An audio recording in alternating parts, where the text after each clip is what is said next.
Coucou les amis de moi, voilà, comme promis, je vais vous lire le premier chapitre du livre de ma marraine, La porte interdite.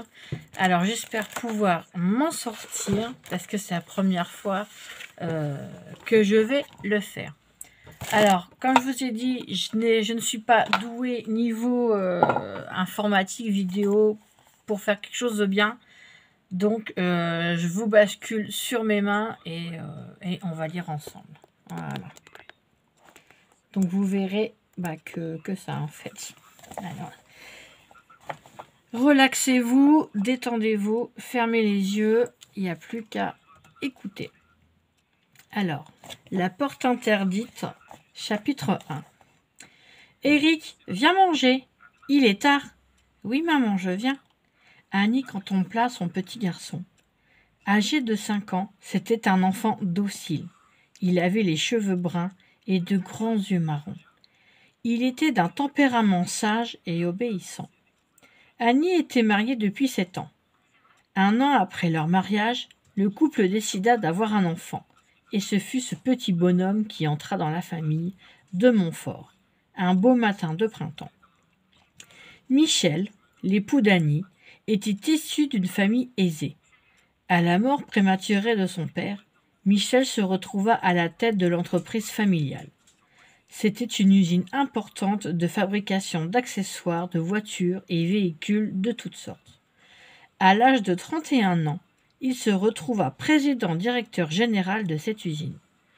40 personnes travaillaient à la fabrication et 5 autres dans les bureaux. Annie était coiffeuse au moment de leur rencontre. Elle travaillait dans un grand salon de coiffure près de Nancy, pas très loin d'où se trouvait l'usine Forga. À cette époque, le jeune homme travaillait encore avec son père. Un jour, il était passé au salon de coiffure pour se faire couper les cheveux. Annie, qui était libre, s'occupa de ce charmant client. Leurs regards s'étaient croisés et ce fut immédiatement le coup de foudre pour tous les deux. Moins d'1 an après, Annie était vêtue d'une robe blanche aux côtés d'un Michel très élégant, en costume gris clair. Le souvenir de cette journée remonta en flèche dans la mémoire de la jeune femme. Elle prit la photographie de mariage qui trônait sur le meuble de la salle à manger en soupirant tristement. Que c'était loin déjà tous ces souvenirs. Après leur mariage, le couple s'était installé dans ce pavillon spacieux. Tout de suite, ces grandes pièces bien éclairées avaient conquis la jeune femme. Seule, elle avait décidé de la décoration et ce fut un succès. Elle reposa la photographie à sa place en posant une main sur son ventre. Depuis quelques jours, elle ressentait des douleurs, mais ne souhaitait pas en parler à Michel. « Eric, mon chéri, ne t'aurais-je pas appelé ?» L'enfant entra en trombe dans le salon, avec dans les mains un avion en bois qu'il faisait voler en levant les bras très haut.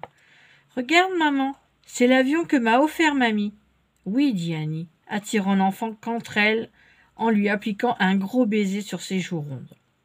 L'enfant se débattit en riant. Annie et son fils aimaient jouer et chahuter de cette manière. Une grande complicité et un grand amour s'installaient entre eux chaque jour davantage. « Qui y aura mon anniversaire ? Qu'est-ce que j'aurai comme cadeau, ma petite maman ? » Mon chéri, il faut dire, quels seront les invités à mon anniversaire ? Et puis, que crois-tu que j'aurai comme cadeau ? Oh, maman, s'il te plaît, réponds à mes questions. Annie réprima un sourire et embrassa son fils en le chatouillant. Tu es une belle crapule, mon fils. Et puis, pour répondre à ta question, que comptes-tu avoir comme cadeau ? Un petit caniche, comme mon copain Fred. La maman d'Eric leva un doigt en signe de mise en garde. Tu sais que papa n'a pas trop envie d'avoir un animal à la maison. L'enfant prit une mine attristée et courut se blottir contre sa mère. Il savait très bien que dans cette histoire, sa maman serait son alliée. « Allez, à table !» Annie fit asseoir son fils et lui servit son potage. L'enfant s'installa confortablement dans le fond de sa chaise et commença à avaler sa soupe à petites cuillerées. Sa maman, assise en face de lui, le contemplait en souriant. « Bon, maintenant, pendant que tu avales ta soupe, je vais te dire comment va se dérouler la journée de ton anniversaire. » L'enfant se redressa et se montra très attentif. Il était prêt à entendre cette belle histoire qu'allait lui raconter sa maman et qui deviendrait réalité dans une petite semaine. Pour commencer, il y aura Papy Georges et aussi Mamie Lucienne. Le petit garçon battit des mains, car il adorait ses grands-parents du côté maternel. Il y aura aussi Mamie Roselyne, la maman de ton papa. Eric était content, bien sûr, mais il aimait un peu moins sa Mamie Roselyne, qui était une femme très dure, ne souriant que très rarement. Cette femme avait toujours fait passer les affaires avant la famille. Dans la société Forga, elle était encore actionnaire, mais elle ne s'occupait plus de la bonne marche de l'entreprise et laissait cela à son fils. Ainsi, tout le monde était content. La porte d'entrée s'ouvrit. Michel entra, l'air fatigué et préoccupé. Il s'approcha de son fils et fit mine de boxer avec lui. C'était le jeu préféré d'Éric. Puis il se pencha vers sa femme et l'embrassa tendrement. Annie se dégagea avec douceur. « Nous étions en train de parler de l'anniversaire de ton fils. »« Ah bon? Parce qu'il va y avoir un anniversaire ici ?» L'enfant riait et battait des mains. Annie servit le plat de résistance à Éric en lui recommandant bien de tout avaler. Sinon, pas de cadeau. Le petit garçon s'empara en hâte de sa fourchette et mit les bouchées doubles, ce qui fit rire ses parents. La soirée se déroula calmement, en projets de toutes sortes, uniquement consacrés à cette grande et belle fête d'anniversaire. Annie et son mari dînèrent en tête-à-tête, tandis que leur fils jouait calmement dans sa chambre. Vers 21h, ils le couchèrent. C'était un rituel. Tous les soirs, ensemble, ils assistaient au coucher de leur jeune garçon. L'enfant était très nerveux. Il lui arrivait souvent la nuit de faire des cauchemars. Pendant que sa maman lui racontait une histoire, son papa inspectait minutieusement tous les recoins de la chambre pour démontrer à l'enfant qu'aucun monstre n'aurait pu se cacher dans les placards ni sous le lit. L'enfant, rassuré, prit son ours Bounty dans ses bras et tout en le serrant contre lui fit un gros poutou sur la truffe. L'ours Bounty était le jouet préféré d'Annie quand elle n'était encore qu'une petite fille. Quand Éric avait atteint l'âge d'1 an, elle le lui avait offert en estimant que son ours fétiche lui revenait de droit. Depuis, Éric et Bounty ne se quittaient plus. Après un dernier baiser pour l'enfant et son ours, le couple quitta la pièce sur la pointe des pieds. Annie le repoussa gentiment et alla s'asseoir sur le lit, tandis que son mari se dévêtit. Elle entreprit une discussion sur un éventuel futur petit chien en guise de cadeau d'anniversaire pour Éric. Au premier mot, Michel fronça les sourcils. « Tu sais que je ne veux pas d'animaux dans cette maison, chérie. »« Je sais, mais Éric rêve d'en posséder un. Il va avoir 6 ans. C'est un âge important. Moi, je pensais plutôt à un vélo. Il en veut un aussi. » L'affaire s'engageait mal. En fait, Annie se devait d'être persuasive, car ses parents avaient déjà cet animal en leur possession. En effet, la chienne de leur meilleure amie avait eu une portée de beaux petits chiots, des caniches, tous aussi mignons les uns que les autres. Lucienne avait littéralement craqué devant cette petite boule de poils. Le chiot était tout noir, avec un adorable petit museau et ses petits yeux tout ronds comme 2 minuscules olives. Sachant que leur petit-fils souhaitait plus que tout un petit chien comme celui-ci, d'emblée, Lucienne avait réservé le petit animal. Il était sevré et attendait sagement que son nouveau petit maître vienne le chercher pour lui offrir tout son amour et la chaleur d'un foyer. Annie, repensant à cette histoire-là, remua une épaule, puis l'autre, pour se donner du courage. Elle reprit la conversation. « Écoute, Michel, je ne te demande pas de l'acheter toi-même. Tu ne l'achèterais pas non plus. Encore heureux. » Cela, décidément, s'engageait mal. La partie était loin d'être gagnée. Annie s'approcha lentement de son mari qui s'était glissé dans les draps, attendant patiemment que sa femme le rejoigne. La jeune femme souhaitait plus que tout gagner cette partie. Pour cela, elle ne reculerait devant rien. Tout en regardant son époux dans les yeux, elle fit glisser une à une les bretelles de son soutien-gorge, puis elle se glissa nue dans le lit, auprès de son mari, qui la dévorait des yeux, laissant apparaître son désir. Après avoir fait l'amour, Michel serra sa femme dans ses bras. Il ne parlait que rarement de son enfance avec elle, de sorte qu'Annie ne connaissait pas grand-chose sur l'enfance de son mari, grandissant dans cette grande maison auprès de ses parents. Pourtant, ce soir-là, il lui ouvrit un petit coin de son cœur. Quand j'ai atteint l'âge de notre fils, ma marraine m'avait offert un petit chien que j'ai aimé comme un fou. Il était mon confident et mon meilleur ami. Je lui racontais tout. Il était le seul à qui je pouvais me confier. Il comprenait ma peine en me léchant pour me consoler. « Que s'est-il passé ensuite ?» demanda Annie dans un souffle de peur de l'interrompre. « Un jour, il s'est sauvé. Je lui ai couru après. Arrivé au milieu de la route, il se retournait. Je l'ai appelé. Il était toujours au milieu de la chaussée. » Michel s'arrêta un instant sur ce souvenir. Les yeux fixes, il semblait encore bouleversé.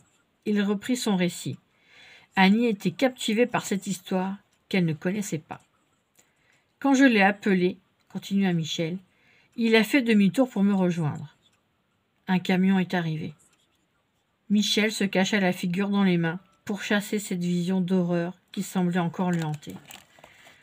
Annie était muette devant le chagrin de son époux. Troublée, elle se serra très fort contre lui, comme pour le protéger des mauvais souvenirs. Quand il reprit la parole, un mauvais pressentiment fit battre son cœur. Hésitante, elle le questionna dans un souffle. « Chérie, pour quelle raison ton petit chien avait-il été effrayé ? Mon père, quand je suis rentrée à la maison, il avait encore son fusil de chasse dans les mains. Il s'est approché de moi, l'air féroce, et il m'a dit « Si ton chien rôde encore dans les poubelles, je le tue !» Un silence suivit. Michel fixa sa femme, et sans pouvoir se contrôler davantage, il laissa couler les larmes sur ses joues, puis il continua. « J'ai répondu à mon père, « Ce n'est pas la peine. Il est déjà mort. »« Tant mieux, avait-il répondu. »« Mon Dieu, pourquoi cette crise de démence de la part de ton père ce jour-là » Michel se dressa sur un coude et plongea son regard dans celui de sa femme. La confession qu'il lui fit ce soir-là, elle était la seule personne à l'avoir entendue. « Mon père me frappait, Annie, avec toute la force que tu lui connaissais. Un jour, il m'a cassé le bras. Tout le monde a cru à son histoire de chute de vélo. » Michel, épuisé, se recoucha et fit mine de dormir. Annie ne voulait pas en rester là. Jamais elle n'avait eu le moindre soupçon qu'il avait été un enfant maltraité. « Ta mère le savait ? Bien sûr. Elle ne s'interposait pas quand il te frappait ? Non. L'homme est le maître dans sa maison. Qu'as-tu ressenti à la mort de ton père ? Rien. Il est mort. C'est tout. Maintenant, Annie, fais-moi la promesse de ne jamais parler de cela à qui que ce soit. Je te le jure. Quand mon chien est mort, j'ai pleuré. J'avais perdu mon meilleur ami. J'ai souffert comme un damné. C'est pour cela, Annie, que je ne veux pas que mon fils ait un chien. Il va s'y attacher, et si le petit chien meurt, Eric souffrira. Pas de chien, Annie. » Michel se tourna sur le côté, comme pour s'endormir, et ajouta en marmonnant entre ses dents. « Comme mon père est mort, je n'ai pas pleuré. Je n'ai pas pleuré. » Il s'effondra sur l'oreiller sans pouvoir retenir ses larmes, si longtemps contenues. Annie ne trouvait pas les mots pour le réconforter. Elle regardait, médusée, cet homme pleurer comme un enfant. Il fallait que Michel extériorise sa peine. Après quelques minutes, il se redressa enfin et reprit aussitôt un air fier. « C'est fini, Annie. Excuse-moi, tout cela fait partie du passé. Laissons les souvenirs à leur place. » Le lendemain matin, la jeune femme avait décidé de ne plus parler de cette histoire tragique à Michel. Eric, qui venait juste de se réveiller, entra dans la cuisine avec son père, et comme d'habitude, en pleine conversation avec lui, posait des questions sur le grand jour de son anniversaire. « Tu es trop curieux, Éric, lui répondit Michel en riant à la question cadeau. « Ton père a raison, tu es trop curieux. Viens prendre tes céréales. » Michel embrassa sa femme et prit place autour de la table familiale où se tenait le petit déjeuner. Annie lui servit son café. Elle était sûre que Michel regrettait ses confidences de la veille. En s'approchant de lui, elle lui sourit, mais il baissa les yeux, se sentant gêné de s'être monté faible devant elle. « Chérie, je déjeune chez maman à midi, lui dit-elle. « Bien, et que fais-tu d'Éric ? Nous sommes mercredi, il va passer la journée chez son copain Fred. »« Papa, tu sais, Fred a un petit chien, j'en veux un. Premièrement, mon fils, on ne dit pas j'en veux un, mais j'aimerais en posséder un, répondit Michel sur un ton de reproche. De plus, j'en ai discuté avec maman, et il est bien que tu saches que nous préférons qu'il n'y ait pas d'animaux chez nous. L'enfant regarda son père et se mit à pleurer. Annie se précipita sur lui pour le consoler, mais Michel la retint par le poignet. « Continue comme cela, et il n'y aura aucun cadeau. » Le ton qu'avait employé Michel était dur. Sa femme le regardait surprise. Puis, en réfléchissant, elle se dit que celui-ci devait être fatigué, car jamais il n'avait eu à hausser le ton envers son fils. Elle prit la parole. « De toute façon, nous avons encore quelques jours pour y songer, répondit-elle calmement pour calmer le jeu. Michel, mécontent, but le contenu de son bol et se leva de table. Annie le suivit dans le vestibule. « Tu es fâché ?» demanda-t-elle du bout des lèvres. « Non. Pourquoi je devrais ? Tu as été dur avec ton fils tout à l'heure. » Surprise, elle se planta devant lui, les mains sur les hanches, attendant qu'il se décide à la prendre dans ses bras. Comme il ne bougeait pas, elle se haussa sur la pointe des pieds et prit l'initiative d'un baiser. Il la repoussa doucement tout en lui souriant. « Je vais être en retard. Bonne journée chez ta mère. » Sur ces paroles prononcées froidement, il sortit. Annie resta un moment perplexe. Elle se demandait si les confessions que lui avait faites son mari, la veille, ne l'avaient pas ébranlée. Pour se rassurer, elle se dit qu'après tout, dimanche, la famille serait réunie et ce serait pour Michel un bon moyen d'oublier ce passé douloureux. Quand elle entra à nouveau dans la cuisine, son petit garçon avait terminé son petit déjeuner et jouait gentiment avec son avion. Il ne pensait déjà plus au petit chien tant désiré. Annie déambula dans la petite cuisine. Elle se sentait très nerveuse à l'idée de garder le petit chien sans la permission de Michel. « Maman, je vois bien que ce petit caniche est une vraie merveille. Cependant, Michel est formel. Pas de chien. » La maman d'Annie était très ennuyée. Elle n'avait pas du tout l'intention de garder cet animal. Maintenant qu'ils étaient à la retraite tous les deux, ils avaient décidé de voyager. Ils comptaient bien profiter le plus possible de leur temps libre. Mais la question restait entière. Qu'allait-il faire de ce petit être poilu ? Comme s'il comprenait que son sort était en train de se jouer, le chiot, la démarche encore pataude, vint donner des petits coups de langue à Annie et Lucienne. La jeune femme prit le petit chien dans ses bras en riant. « Ah, tu es trop mignon, toi !» Elle déposa un petit baiser délicat sur sa petite tête frisée. L'animal amusé essayait de la mordiller. Pourquoi ne pas mettre Michel devant le fait accompli ?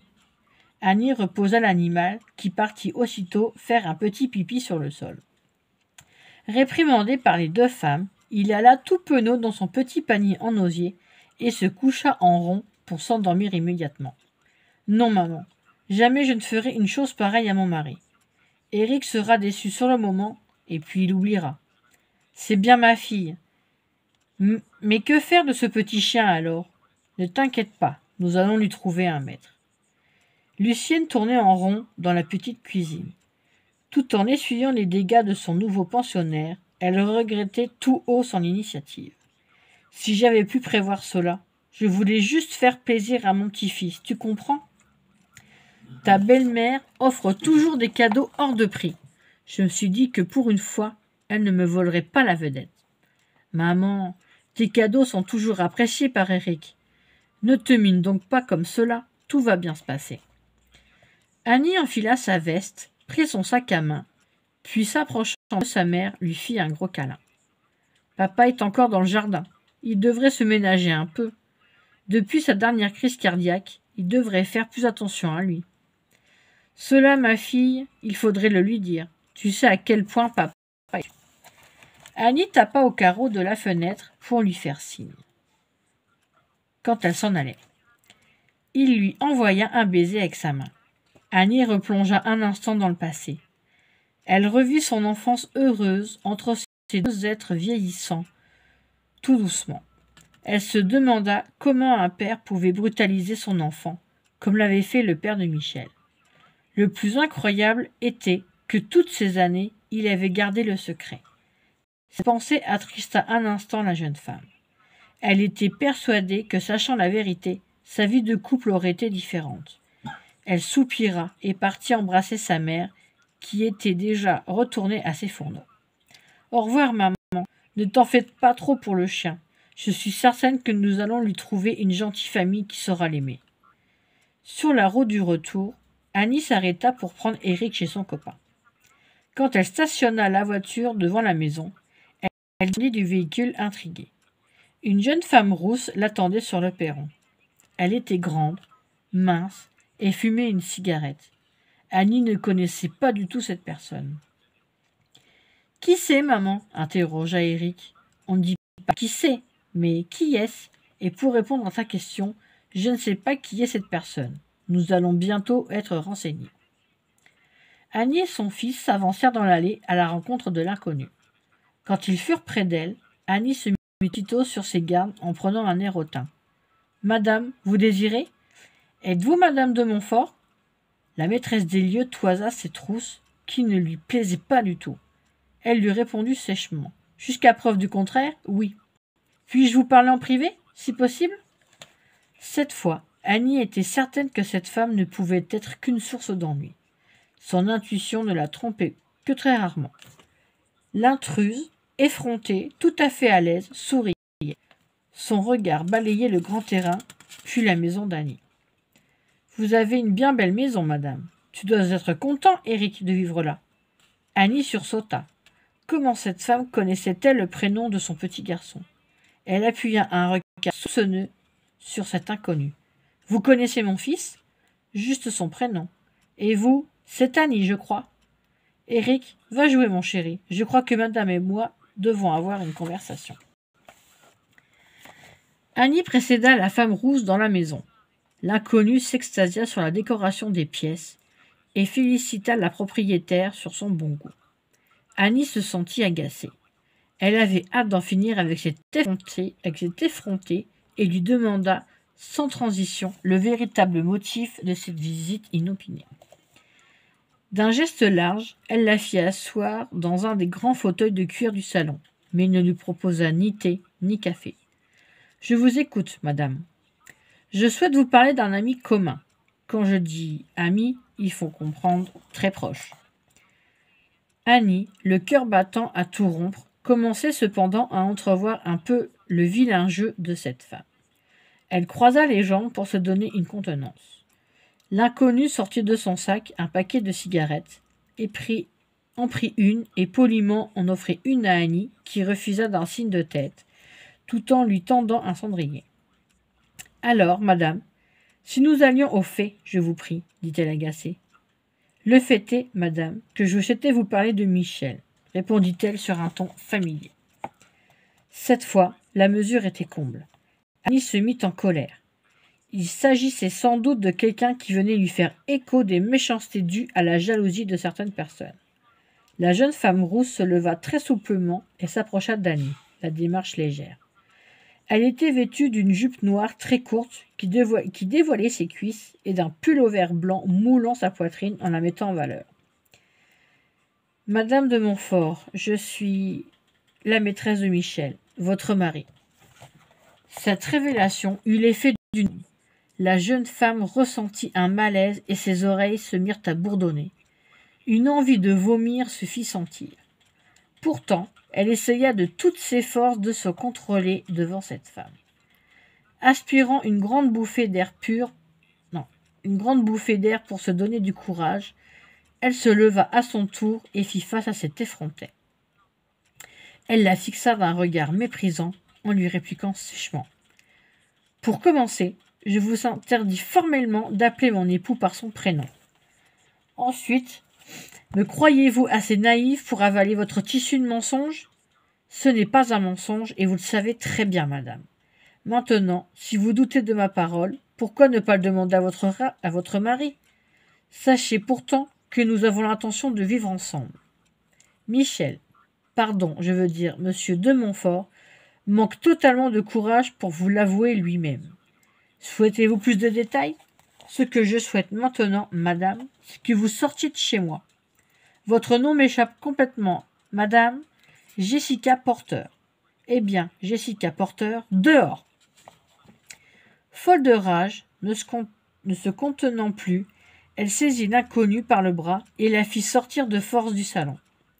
L'autre femme se dégagea d'un geste brusque et déchira la manche de son pull. La colère lui déformait la bouche. Aussitôt, elle poussa Annie, qui perdit l'équilibre et se rattrapa de justesse au petit meuble d'angle qui se trouvait dans l'entrée.